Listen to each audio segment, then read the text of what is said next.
यम द्वितीया की पौराणिक कथा। दिवाली के तीसरे दिन भाई दूज अर्थात यम द्वितीया का पर्व मनाया जाता है। यह त्योहार यमराज और उनकी बहन यमुना से जुड़ा हुआ है। इस त्योहार को संपूर्ण भारत वर्ष में मनाया जाता है। भाई दूज को संस्कृत में भागिनी हस्ता भोजना कहते हैं। कर्नाटक में इसे सौदरा दिदिगे के नाम से जानते हैं, तो वहीं बंगाल में भाई दूज को भाई फोटा के नाम से जाना जाता है। गुजरात में भौ या भय बीज, महाराष्ट्र में भाऊ बीज कहते हैं, तो अधिकतर प्रांतों में भाई दूज। भारत के बाहर नेपाल में इसे भाई टीका कहते हैं। मिथिला में इसे यम द्वितीया के नाम से ही मनाया जाता है। आओ जानते हैं इसे मनाए जाने की पौराणिक कथा। सूर्यदेव की पत्नी छाया के गर्भ से यमराज तथा यमुना का जन्म हुआ।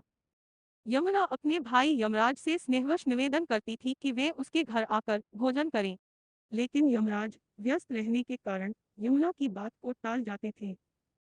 कार्तिक शुक्ल द्वितीया को यमुना अपने द्वार पर अचानक यमराज को खड़ा देखकर हर्ष विभोर हो गई। प्रसन्नचित्त हो भाई का स्वागत सत्कार किया तथा भोजन करवाया। इससे प्रसन्न होकर यमराज ने बहन से वर मांगने को कहा। तब बहन यमुना ने भाई से कहा कि आप प्रतिवर्ष इस दिन मेरे यहाँ भोजन करने आया करेंगे तथा इस दिन जो बहन अपने भाई को टीका करके भोजन खिलाए उसे आपका भय न रहे। यमराज तथास्तु कहकर यमपुरी चले गए।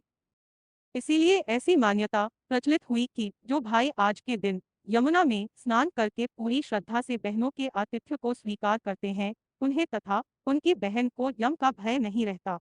कहते हैं कि इस दिन जो भाई बहन इस रस्म को निभाकर यमुना जी में स्नान करते हैं, उनको यमराज जी यमलोक की यातना नहीं देते हैं।